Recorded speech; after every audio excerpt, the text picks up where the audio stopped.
नमस्कार दोस्तों और मेरे प्यारे बच्चों, जैसे कि मैं आप सभी के लिए आज एक टेंस का अगला जो पार्ट है आप लोग के लिए लेके आया हूँ। जैसे कि मेरा जो पिछला वीडियो है वो है simple present tense, present indefinite tense के बारे में मैंने बहुत अच्छे से विथ एक्सप्लेनेशन और उन सभी टॉपिक्स, उन सभी मुद्दों को मैंने कवर किया है जिसकी आपको बहुत ज़्यादा ज़रूरत है, जिससे आप उसको अच्छे से समझ सके। जो आज का मेरा जो टॉपिक है वो है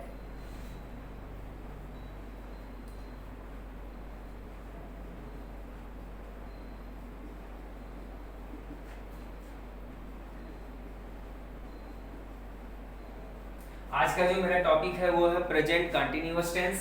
प्रेजेंट कंटिन्यूअस टेंस में कंटिन्यूअस का मतलब होता है जो निरंतर चीजें चलती रहती हैं, राइट। तो मतलब वर्तमान समय में, इस समय में जो चीजें निरंतर चल रही हैं, राइट। जैसे मैं पढ़ा रहा हूँ, राइट, रहा हूँ, रहा है, रहे हैं। तो वाक्य के अंत में जब ऐसी चीजें आती हैं और वो भी प्रेजेंट में है, जिसके वाक्य में अंत में लगा हो, तो उन सभी चीजों को हम क्या कहते हैं? Present continuous tense, right. अब इनके कुछ बेसिक टिप्स के बारे में पहले हम लोग समझ लेते हैं। जैसे इसमें बेसिक्स में क्या आ जाएगा, सबसे पहले हम इसके हेल्पिंग वर्ब के बारे में ध्यान दे देते हैं। Helping verb, right. अब इसमें हेल्पिंग वर्ब क्या आता है? इज, एम और आर। ये तीन हेल्पिंग वर्ब हम इसमें यूज करते हैं। इज कब यूज करते हैं? जब मेरा सब्जेक्ट सिंगुलर रहता है, सिंगुलर सब्जेक्ट रहता है। अच्छा, सिंगुलर सब्जेक्ट क्या होता है? जैसे ही, शी, इट और एनी नेम। ये आपको बहुत अच्छे से समझना है। एम का यूज हमेशा एम, आई के साथ करना है आपको। और आर कब यूज करना है? जब आपका सब्जेक्ट क्या रहता है? प्लूरल सब्जेक्ट रहता है। प्लूरल सब्जेक्ट क्या होता है? जैसे you, we, they and etcetera. Is it clear? तो ये इसका हेल्पिंग वर्ब बहुत ही आसानी से मैंने आपको समझा दिया है कब और कैसे यूज करना है। और जैसा कि मैंने आपको बताया है, सबसे पहले इसमें जो मैं आपको सिखाऊंगा वो है अफर्मेटिव, राइट। सबसे पहले क्या सिखाऊंगा?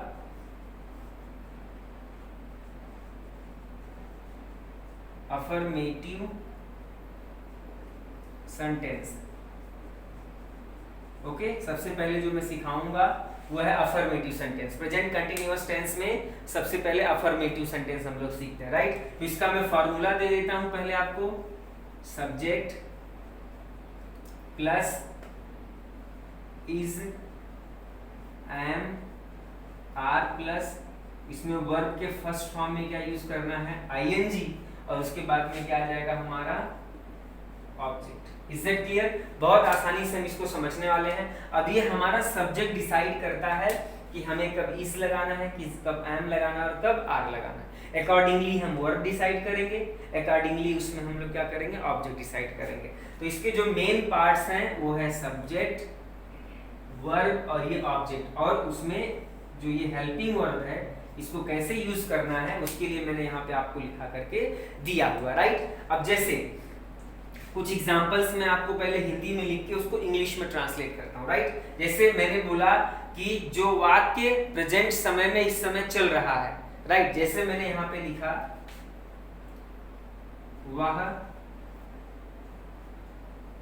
गाना गा रही है, राइट। पहला एग्जांपल। दूसरा एग्जांपल, पहले मैंने लिखा वह गाना गा रही है, राइट। अब वह क्या है? एक वचन, एक अकेली लड़की है जो गाना गा रही है। अब इसको मैं बहुवचन में एक दूसरा एग्जांपल ले लिखता हूं। जैसे वे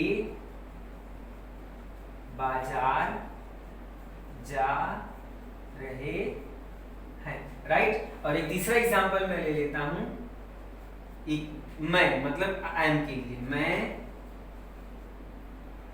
किताब पढ़ा रहा हूं। मैं क्या कर रहा हूं? मैं किताब पढ़ा रहा हूं। अभी तीनों वाक्य अगर आप पढ़ेंगे, वह गाना गा रही है, वे बाजार जा रहे हैं और मैं अब यहाँ पे वह एक वचन है, वे बहुवचन है और मैं क्या है? ये आई के लिए मैंने, अब इसको इंग्लिश में जब मैं ट्रांसलेट करूंगा तो ही, अच्छा ये सब्जेक्ट हो गया। उसके बाद वर्ब चाहिए, गा रही है मतलब सिंग। अच्छा, इसमें दिया सब्जेक्ट के बाद में हम इज एम आर यूज करेंगे, सब्जेक्ट मेरा एक वचन इसलिए मैंने क्या यूज किया, इज, ही इज आ गया। अब वर्ब का फर्स्ट फॉर्म, वर्ब क्या, गा रही मतलब सिंग, और उसमें क्या यूज करना है, आईएनजी, क्या आ जाएगा, he is singing, object decide कर दो, he is singing a song, बहुत इजी है। एक मैंने सब्जेक्ट ले लिया ही, इज क्यों आया, क्योंकि मेरा सब्जेक्ट एक वचन है, सिंग में वर्ब के फर्स्ट फॉर्म में आईएनजी, इसलिए सिंगिंग हो गया, ए सॉन्ग। वे क्या आ जाएगा, दे, अब दे मेरा बहुवचन है, दे मेरा बहुवचन इसलिए क्या यूज करूंगा मैं, दे आर, गो वर्ब क्या है, जा रहा है, तो they are going to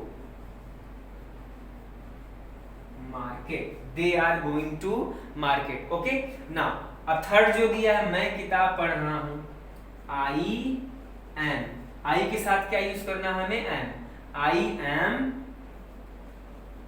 read, पढ़ना क्या बोलते हैं, रीड, तो आई एम रीड, और इसमें क्या यूज करेंगे, ING, I am reading a book, is it clear, I am reading a book. तो कितना आसानी से आपने सिंपल प्रेजेंट टेंस का अफर्मेटिव सेंटेंस, सिर्फ हमें क्या ध्यान देना है, ये फार्मूला अगर आपके ध्यान में है, this is very important formula, अगर ये फार्मूला आपके ध्यान में है, आप एक सब्जेक्ट लीजिए, अकॉर्डिंगली सब्जेक्ट के हिसाब से इज एम आर डिसाइड करेंगे, आप वर्ब के फर्स्ट फॉर्म में आईएनजी लगाइए, ऑब्जेक्ट क्रिएट करिए, आपका सिंपल प्रेजेंट टेंस क्या है, बनके तैयार है। Is that clear. अब अगर इसी सिंपल प्रेजेंट टेंस का जो दूसरा है वो है निगेटिव सेंटेंस, हम लोग निगेटिव सेंटेंस को इसी के जरिए समझ लेते हैं।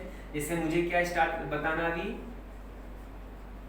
निगेटिव सेंटेंस में क्या हो जाएगा, इसमें नॉट आ जाएगा, नॉट कहां पे यूज करना है ये हमें ध्यान देना। जैसे अब subject plus is am are, बस ये हेल्पिंग वर्ब जो है हमारा, इस हेल्पिंग वर्ब के बाद में हमें क्या यूज करना है, not, subject plus is am are के बाद में क्या यूज करना है, नॉट प्लस वर्ब के फर्स्ट फॉर्म में आईएनजी। जैसे वह गाना गा रही है, तो वह गाना, तो क्या हो जाएगा, वह गाना नहीं गा रही है। Is it clear. तो जब इसको हम लोग हिंदी में ट्रांसलेट करेंगे, इंग्लिश में ट्रांसलेट कर देंगे, तो क्या हो जाएगा, he is not singing a song, right, वह गाना नहीं गा रही है, सॉरी वह गाना गा रही है, लड़की है, तो यहाँ पे शी आएगा, क्या आएगा, शी। पिछले वाले एग्जांपल में भी आप उसको ट्रांसलेट चेंज कर लेना, लड़की है इसलिए यहाँ पे क्या आएगा, शी आएगा, सॉरी उसके लिए। ओके, अब जैसे वे बाजार जा रहे हैं, तो वे बाजार नहीं जा रहे हैं, राइट, तो क्या आ जाएगा, they are not going to market, वे बाजार नहीं जा रहे हैं, they are not going to market. Is that clear. आगे, मैं किताब पढ़ा रहा हूं, मैं किताब यहां पे जस्ट क्या ऐड कर देंगे, नहीं पढ़ा रहा हूं, राइट, तो क्या हो जाएगा, I am not reading a book, I am not reading a book, मैं किताब नहीं पढ़ रहा हूं। Is that clear. तो इस तरह से जो है, जब हम हिंदी से इंग्लिश में ट्रांसलेट करते हैं, तो जो निगेटिव सेंटेंस होता है, ये फॉर्मूले को हमें यहाँ पे इसके जरिए बहुत आसानी से समझ सकते हैं। सिर्फ हमें क्या करना है, सब्जेक्ट के बाद में सेंटेंस में हमें नॉट यूज कर देना है। इज दैट क्लियर, नॉट लगा देना है। इसके लिए मैंने यहाँ पे ये फॉर्मूला आपको लिख के दिया है। फॉर्मूले के साथ में मैंने यहाँ पे 3 एग्जांपल्स भी आपको समझाए हैं, जो पहला एक वचन है, दूसरा बहुवचन है, और तीसरा आई के लिए, मतलब मैं के लिए। Is that clear. तो इस तरह से आपने प्रेजेंट कंटीन्यूअस टेंस का अफर्मेटिव और नेगेटिव दोनों सीख लिया है। अभी जो हमारा आखिरी टॉपिक है वो इंट्रोगेटिव, हम इंट्रोगेटिव की तरफ आगे बढ़ते हैं, राइट। तो हमारा जो इंट्रोगेटिव सेंटेंस है, तीसरा पार्ट,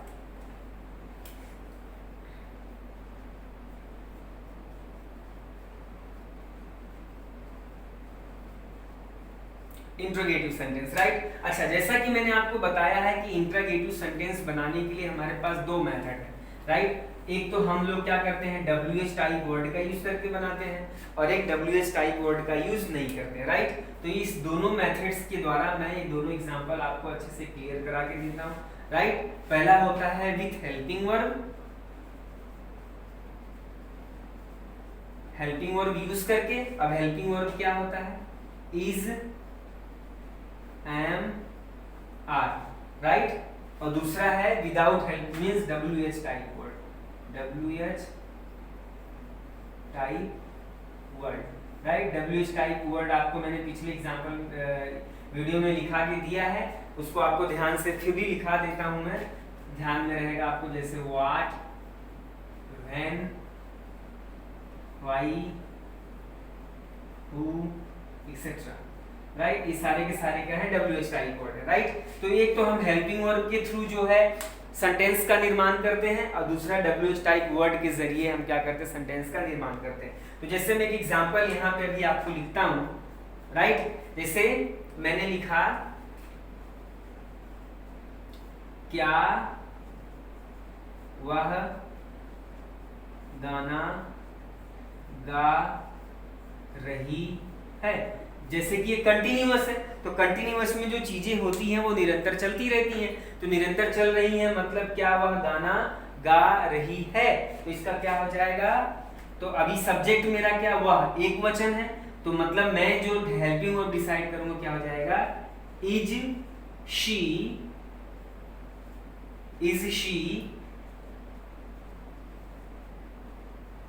सिंगिंग ए सॉन्ग, और लास्ट में क्या आ जाएगा question mark. Is that clear, is she singing a song, is that clear. और जब मैं इसी तरह से एक वाक्य को WH टाइप वर्ड के लिए ट्रांसलेट करता हूं, तो WH टाइप में जैसे क्या हो जाएगा, वह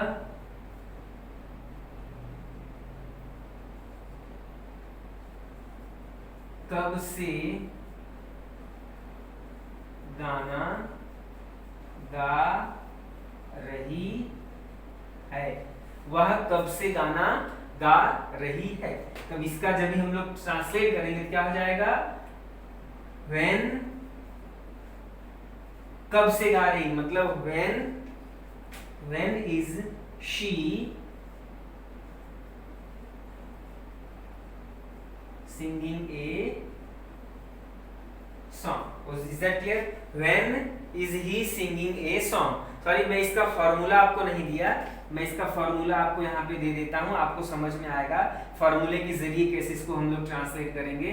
तो पहले इसमें क्या आता है मेरा, is am are plus, is am are plus हमारा सब्जेक्ट आएगा, सब्जेक्ट के वर्ब के फर्स्ट फॉर्म में ING लगा रहेगा, प्लस हमारा ऑब्जेक्ट आएगा, ऑब्जेक्ट के बाद क्या आ जाएगा, प्रश्नवाचक चिन्ह। तो इसके लिए ये मेरा फॉर्मूला हो गया, ये फार्मूला जैसा मैंने यहाँ पे लिखा है सेम इसी फार्मूले के जरिए मैंने इस एग्जांपल को क्या कर दिया है, ट्रांसलेट कर दिया है। Is that clear. अब इसके लिए मैं वही सेम फार्मूला, जैसे कि पहले क्या आ जाएगा,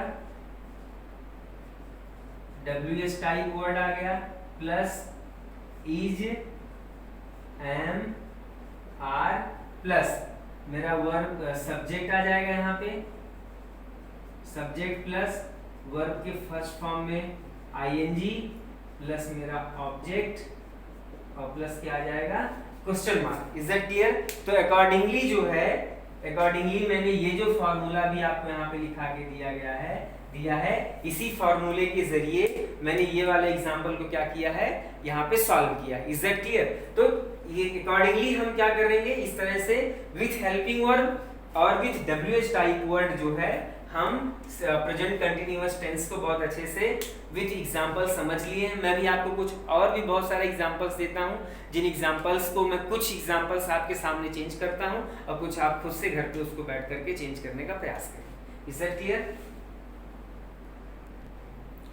ओके, तो कुछ एग्जांपल्स मैं आपको देता हूं प्रेजेंट कंटिन्यूअस टेंस का।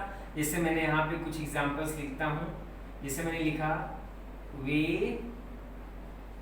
बात कर रहे हैं। दूसरा मैं लिखता हूं वे बात नहीं कर रहे हैं। तीसरा मैं यहाँ पे लिखता हूं,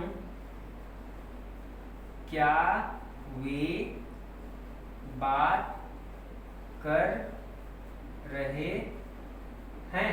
और लास्ट में क्या आ जाएगा यहाँ पे क्वेश्चन। अब यहाँ पे आप देखेंगे तो ये मैंने अफर्मेटिव सेंटेंस लिया, ये मैंने निगेटिव सेंटेंस लिया, और ये मैंने क्या लिया, इंट्रोगेटिव सेंटेंस लिया, जिसमें मैंने क्वेश्चन मार्क लिया, राइट। अब अगर हम इसको जो है इन तीनों टेंसेस को हम अगर चेंज करते हैं तो देखिए कैसे होगा। अब इसके लिए मैंने रूल आपको बताया है। सब्जेक्ट मेरा क्या है, दे, मतलब वे मतलब क्या है, प्लूरल है, क्या आ जाएगा, दे के साथ हम क्या लगाएंगे, आर। दे आर, वे बात कर रहे हैं, दे आर टॉकिंग, राइट। वे बात नहीं कर रहे हैं, they are not talking, right. अब मैंने लिखा क्या वे बात कर रहे हैं, आर दे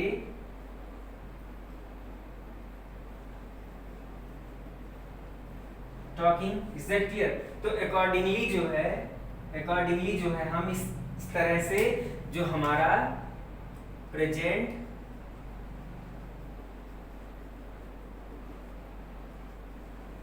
कंटिन्यूअस टेंस है, जिसको हम लोग क्या कहते हैं, जो चीजें प्रेजेंट समय में निरंतर चलती रहती हैं उसको हम लोग क्या कहते हैं, present continuous tense. Is that clear. अच्छा, ये तो मैंने पहला एग्जांपल आपको दे दिया, राइट। ऐसे ही हम और भी बहुत सारे एग्जांपल्स बना करके हम उसको चेंज कर सकते हैं। जैसे मैं एक एग्जांपल आपको देता हूं, वह बाजार जा रहा है, राइट। अब आपको दूसरा क्या हो जाएगा, वह बाजार नहीं जा रहा है। तीसरा क्या हो जाएगा, वह कब से बाजार जा रहा है, और यहाँ क्या आ जाएगा, क्वेश्चन मार्क, राइट।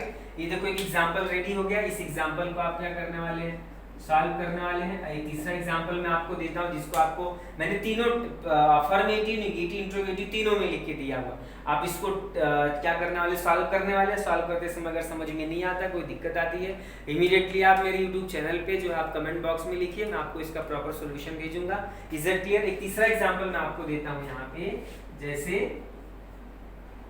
सीमा गाना गा रही है, राइट। कंटिन्यूअस से सीमा गाना गा रही है। दूसरा मैंने लिख दिया, सीमा गाना नहीं गा रही है। और तीसरा, सीमा कब से गाना गा रही है। Is that clear. तो यहाँ भी मैंने तीनों एग्जांपल दिया आपको, अफर्मेटिव, नेगेटिव और इंट्रोगेटिव। Is that clear. तो इस तरह से टेंस जो है, और भी बहुत सारे एग्जांपल्स आप खुद से क्रिएट करिए। खुद से क्रिएट करने के बाद में वर्ब और सब्जेक्ट को चेंज कर दीजिए, ऑब्जेक्ट को चेंज कर दीजिए। ऐसे बहुत से एग्जांपल्स, जब तक आप इन तरह से एग्जाम्पल्स को लिख करके और खुद से उसको प्रैक्टिस कर करके आप उसको सिंगुलर क्या है, प्लूरल क्या है, सब्जेक्ट, ऑब्जेक्ट, इन सभी चीज़ों में पूरी तरह से क्लियरिटी आपके दिमाग में नहीं बैठेगी, तब तक आप टेंस को समझना बहुत डिफिकल्ट हो जाएगा। इसके लिए थोड़ा नहीं, बहुत ज़्यादा प्रयास और बहुत ज़्यादा अभ्यास की ज़रूरत है। और मुझे उम्मीद है आप सभी मेरे इन वीडियोज़ को देखेंगे और वो अभ्यास और वो प्रयास जारी रखेंगे। और भी मैं ऐसे आने वाले अगला जो भी मेरा अभी मैंने प्रेजेंट कंटिन्यूअस बताया, अगला मैं प्रेजेंट परफेक्ट भी अपना डीएन क्लासेस चैनल पे अगला वीडियो अपलोड करूंगा। आप सभी उन सभी वीडियोस को देखते रहिए और एक एक टेंस को बहुत ही बारीकी से और बहुत ही अच्छे से पूरा का पूरा अच्छे से समझने का प्रयास करिए और उनके जरिए बहुत सारे एग्जाम्पल्स भी सॉल्व करते रहिए। तब तक के लिए wish you all the best.